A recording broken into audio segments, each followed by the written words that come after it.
नमस्कार, आप देख रहे हैं सी न्यूज भारत। मैं हूं आपके साथ ज्योति अरोरा। वक्त हो गया है न्यूज बुलेटिन का और इस न्यूज बुलेटिन में हम जानेंगे कि कहां पुलिस ने तमंचे और जिंदा कारतूस के साथ 2 अभियुक्तों को किया गिरफ्तार। पुलिस द्वारा छापेमारी कर सट्टे की खाई बाड़ी करने वाले कितने अभियुक्तों को पुलिस ने किया गिरफ्तार और समाजवादी पार्टी की मासिक बैठक कहां हुई संपन्न। इन सभी खबरों को जानेंगे विस्तार से, तो आइए नजर डालते हैं इस वक्त की बड़ी खबरों पे। पूरा मामला बबेरू कोतवाली क्षेत्र के उमरी गांव के पास का है, जहां पर पुलिस अधीक्षक के निर्देशन और क्षेत्राधिकारी के पर्यवेक्षण पर प्रभारी निरीक्षक और उनकी टीम के द्वारा देखभाल क्षेत्र में उनकी रोकथाम के दौरान गश्त के दौरान पुलिस ने अभियुक्त जगतपाल वर्मा निवासी उमरी के पास से एक आदत 315 बोर तमंचा और एक जिंदा कारतूस तथा अभियुक्त राम किशोर बाथम निवासी उमरी के पास से एक अलग बंदूक 12 बोर और 2 जिंदा कारतूस बरामद कर लेने पर पुलिस ने 2 अभियुक्तों पर वैधानिक कार्यवाही करते हुए न्यायिक अभिरक्षा में भेजा है। बांदा से सी न्यूज संवाददाता नथु पटेल की रिपोर्ट। थाना हाथरस गेट पुलिस द्वारा छापेमारी कर सट्टे की खाई बाड़ी करने वाले 22 अभियुक्तों को गिरफ्तार कर लिया गया है। कब्जे से 1,64,070 रुपए, 5 कैलकुलेटर, 8 बॉल पेन और 2 तख्ती और एक स्टील कनस्तरी आदि बरामद की गई है। पुलिस अधीक्षक हाथरस विनीत जायसवाल के आदेशानुसार जुए सट्टे के विरुद्ध चलाए जा रहे अभियान के क्रम में अपर पुलिस अधीक्षक हाथरस के निर्देशन में क्षेत्राधिकारी नगर के निकट पर्यवेक्षण में थाना हाथरस गेट पुलिस द्वारा सट्टे की खाई बाड़ी करने वाले 22 अभियुक्तों को गिरफ्तार करने में महत्वपूर्ण सफलता हासिल की है। गिरफ्तारी और बरामदगी के संबंध में थाना हाथरस गेट पर सुसंगत धाराओं में अभियोग पंजीकृत कर पुलिस द्वारा आवश्यक वैधानिक कार्यवाही की जा रही है। सर, हाथरस गेट पुलिस ने कुछ सटोरियों को गिरफ्तार किया है। सर, कुल कितने सटोरियों और कितनी रकम बरामद हुई उनसे? देखिए, जनपद हाथरस के थाना हाथरस गेट पुलिस द्वारा सराहनीय कार्य करते हुए देर रात छापेमारी कर एक सट्टे के अड्डे से कई लोगों को गिरफ्तार किया है। इसमें कुल 22 लोग पुलिस द्वारा गिरफ्तार किए गए हैं जो सट्टे की खाईबाड़ी कर रहे थे और इस गिरफ्तारी के बाद कुल 1,64,000 रुपये तकरीबन वहाँ सट्टे की खाईबाड़ी से पुलिस ने बरामद किए हैं और इन सभी अभियुक्तों के विरुद्ध सुसंगत धाराओं में अभियोग पंजीकृत करके थाना हाथरस गेट पुलिस द्वारा आवश्यक वैधानिक कार्रवाई की जा रही है। सर, पकड़ने वाली टीम को कुछ नाम? बिल्कुल, उनकी सराहना की जाएगी और प्रशस्ति पत्र से सबको सम्मानित किया जाएगा। हाथरस से सी न्यूज संवाददाता अनिल की रिपोर्ट।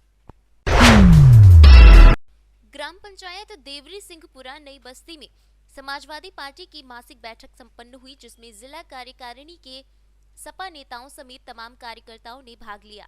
बैठक के मुख्य अतिथि कोरी समाज के राष्ट्रीय अध्यक्ष एवं पूर्व विधायक प्रतिनिधि जयप्रकाश आर्य पप्पू सेठ रहे। कार्यकर्ताओं ने अतिथियों को फूल मालाएं पहनाकर स्वागत किया।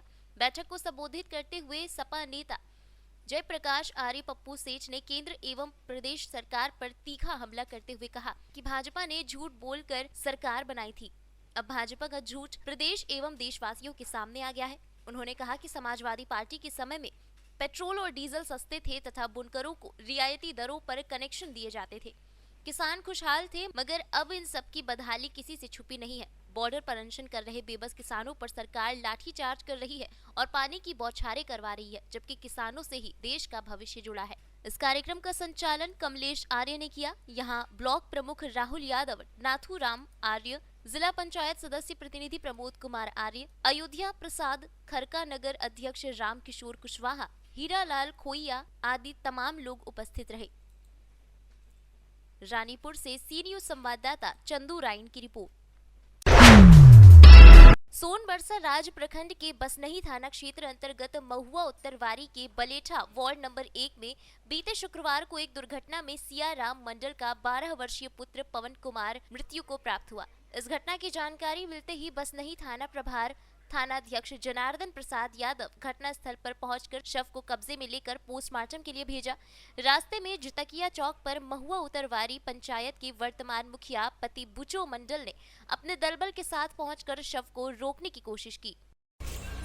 सर, 8 तारीख को सब जो ट्रैक्टर से दुर्घटनाग्रस्त हुआ था उसको पोस्टमार्टम में ले जा रहे थे। उसमें क्या क्या सर बाधा आई? एक मिनट, उसमें हुआ कि हम लोग को सूचना मिला कि ट्रैक्टर से बच्चा का एक्सीडेंट होकर के मृत्यु हो गया है। हम लोग डेड बॉडी चालान समीक्षा रिपोर्ट सब दे करके उसको पोस्टमार्टम कराने के लिए भेज रहे थे जी। बुचो मुखिया जो मुखिया बुच्चो मुखिया का पत्नी है, मुखिया पति वर्तमान में सर है? वर्तमान में है। जी। तो वर्तमान बुच्चो मुखिया है, वो अपना आदमी के साथ जो है से झिटकिया मोड़ पर घेर लिया लाश को, नहीं जाने देंगे पोस्टमार्टम में। जी।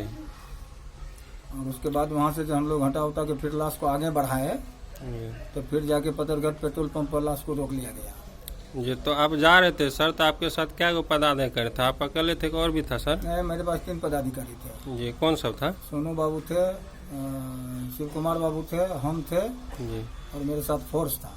जी जिसकिया में उन लोग को पोस्टमार्टम वाला गाड़ी को बढ़ा दिए आगे, और उसके बाद फिर मालूम हुआ जो लोग जा रहा है दलबल के साथ वहाँ छेकेगा गाड़ी को, जाकर के वहाँ पतरघट में छेक लिया पेट्रोल पंप। उसके बाद जो है हम लोगों को मालूम हुआ जिस तरह का बात है। सर, पेट्रोल पंप पे कौन छेका था? बुचो मुखिया के साथ में दलबल के साथ में था, करीब 10 आदमी। जी, बाइक से था सर? गाड़ी टोटल बाइक से था। जी। सर, आपका नाम? मेरा नाम जनार्दन प्रसाद यादव है। जी, अभी कौन पोस्ट पे है? सब इंस्पेक्टर थाना सर? मसनही। ठीक है, थैंक यू सर। सहरसा से सी न्यूज संवाददाता मनोज कुमार की रिपोर्ट। फतेहाबाद पुलिस तथा आरपीएफ पुलिस ने आगरा इटावा रेल लाइन पर विद्युतीकरण के कार्य के दौरान अज्ञात चोरों द्वारा कॉपर के तार की चोरी के मामले में सफल अनावरण करते हुए 2 तार चोरों को दबोच लिया। वहीं उनके पास से 100 मीटर कॉपर का तार भी बरामद किया गया है। उनके पास से एक बाइक भी पुलिस ने अपने कब्जे में ले ली है। इनका एक साथी फरार हो गया है। इस संदर्भ में एसपीआरए पूर्वी के वेंकट अशोक ने थाना फतेहाबाद में प्रेस वार्ता कर जानकारी दी। वहीं पकड़े गए आरोपियों ने अपना नाम पृथ्वीराज पुत्र पदम सिंह निवासी हिमायूपुर थाना शमशाबाद और सूरज पुत्र सोम प्रसाद निवासी नगला नंदा थाना नगला सिंघी फिरोजाबाद बताया। जल्द ही फरार आरोपी को भी गिरफ्तार कर लिया जाएगा। मिले हैं। प्रभारी निरीक्षक फतेहाबाद प्रदीप जी का जो नेतृत्व में जो फतेहाबाद पुलिस टीम और आरपीएफ का संयुक्त टीम ने एक जो तार चोर का घटना हुई थी जो 5 तारीख को, तो उन लोगों में जो शामिल 3 चोरों में से 2 लोग को गिरफ्तार किया गया है। उनमें से एक 100 मीटर का एक कॉपर वायर और एक डिस्कवर मोटरसाइकिल जो बिना नंबर का है, ये बरामदगी की गई है। जो बाकी जो भगा हुआ है अनिल उर्फ चेता, फिलहाल इसका लोकेशन बाहर आ रही है क्षेत्र में, तो जल्दी उसको भी गिरफ्तार करके जेल भेज के विवेचना के द्वारा विधिक कार्रवाई की जाएगी। हाँ, ये जो खुलासा किया गया टीम संयुक्त टीम है, क्योंकि जो प्रॉपर्टी रेलवे प्रॉपर्टी है, जो कॉपर वायर यूज़ किया गया है, वो जो रेलवे जो लाइन बनी है उसका इलेक्ट्रिफिकेशन के कारण जो कॉपर वायर यूज़ किया गया है उसको चोरी किया गया था। कुल मिला के 160 मीटर चोरी किया गया, जिसमें 100 मीटर बरामद हुआ है, बाकी 60 मीटर और एक मुलजिम शेष। ठीक। आगरा से सी न्यूज संवाददाता विनय कुमार बघेल की रिपोर्ट। बलिया बस स्टैंड के समीप आम आदमी पार्टी के कार्यालय पर संयुक्त पत्रकार गोष्ठी जनता क्रांति पार्टी राष्ट्रवादी, आम आदमी पार्टी और भारतीय संघर्ष पार्टी के द्वारा बैठक की गई, जिसमें जेकेपीआर के जिला अध्यक्ष जयसिंह चौहान अध्यक्षता करते हुए पार्टी को मजबूत बनाने और सदस्यता अभियान चलाने की घोषणा की। जेकेपीआर के राष्ट्रीय प्रवक्ता सर्वदास कन्नौजिया के द्वारा निश्चित किया गया कि तीनों पार्टियों के साथ मिलकर आगे की रणनीति बनाते हुए अत्याचारी सरकार को उखाड़ फेंकने का संकल्प लिया गया। इस मौके पर आम आदमी पार्टी के प्रदेश सचिव अमरिंदर सिंह, विवेक सिंह यादव, विक्की मास्टर, दिलीप सिंह, शिवजी सोनी, फातिमा खातून, अनीता सोनी, दिव्या रागिनी, शाहजहां बेगम, पूनम देवी, शीला देवी, सीता प्रीति, निर्मला, सखी चंद चौहान, प्रदीप चौहान, सुभाष राजभर आदि लोग मौजूद रहे। कार्यक्रम का संचालन जेकेपीआर के राष्ट्रीय उपाध्यक्ष सुरेश प्रसाद गुप्ता द्वारा किया गया। जी, अपना परिचय दीजिए। मेरा नाम सर्वदास कन्नौजिया है।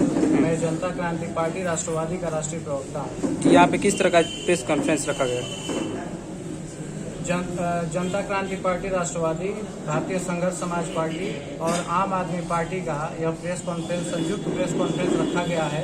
इसलिए रखा गया है कि आने वाले जिला पंचायत चुनाव, ग्राम प्रधानी का चुनाव और विधानसभा 2022 के चुनावों के लिए हम सब लोगों ने रणनीति तय किया है और एक दूसरे का सहयोग करके हम आने वाले सारे चुनावों को लड़ेंगे। ये क्या जो पंचायती के चुनाव होने वाले हैं, उसमें भी आपकी पार्टियां लड़ेगी बलिया में चुनाव?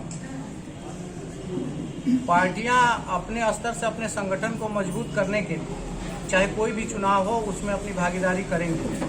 लेकिन 2022 के लिए बुलाया गया है। 2022 में तो पूर्ण रूप से एक दूसरे का सहयोग करेंगी और उसमें पूर्ण रूप से सभी लोगों का, सभी कार्यकर्ताओं का, सभी पार्टियों के सबका मनोबल ऊंचा करते हुए चुनाव लड़ा जाएगा। लेकिन गठबंधन के साथ लड़ा जाएगा कि सिंगल पार्टी लड़ेगी आपकी सर? गठबंधन के साथ लड़ा जाएगा। क्या उत्तर प्रदेश में 2022 में आपकी लगता है कि चुनाव लड़ेगी? बिल्कुल, सारी पार्टियां 2022 में एक दूसरे के साथ मिल करके चुनाव लड़ेंगी। अभी जितनी पार्टियों का गठबंधन हुआ है आम आदमी पार्टी के साथ, वो सारी पार्टियां एक दूसरे के साथ एक टीम की तरह मिल करके कार्य कर रही हैं और लड़ रही हैं।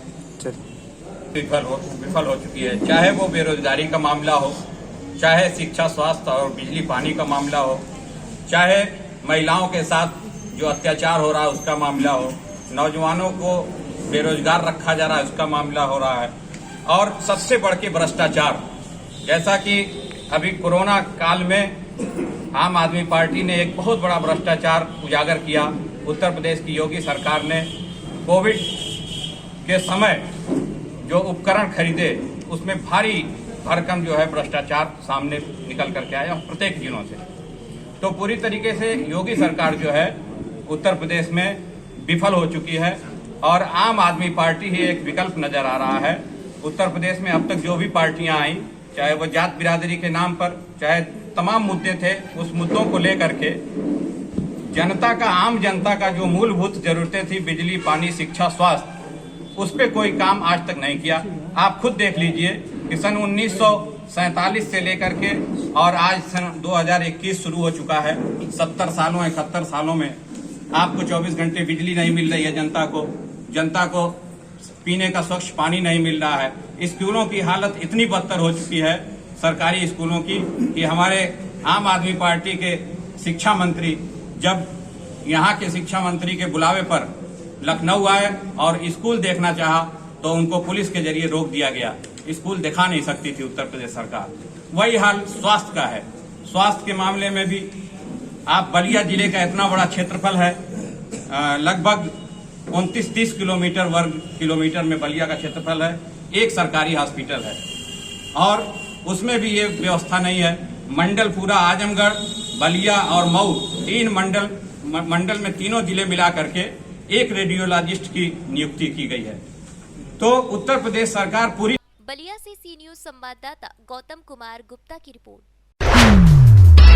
पूरे देश में अनुसूचित जाति के बच्चों के शिक्षा के स्तर में सुधार लाने के मद्देनजर केंद्र सरकार मैट्रिकोत्तर छात्रवृत्ति योजना लेकर आई है, जिस पर अमली जामा पहनाने के लिए 59,048 करोड़ रुपए के निवेश का अनुमोदन किया गया है, जिस पर कुल राशि का 60% केंद्र सरकार और 40% राज्य सरकारें वहन करेंगी, जिसकी जानकारी भारतीय जनता पार्टी के जिलाध्यक्ष दिलीप पांडे ने पत्रकार वार्ता कर दी। हमारे केंद्र की मोदी जी की सरकार ने जो एससी बच्चे हैं उनको छात्रवृत्ति में जो इजाफा दिया है, जिसमें 60% की भागीदारी केंद्र सरकार की रहेगी और 40% की राशि राज्य सरकारों द्वारा उपलब्ध कराई जाएगी।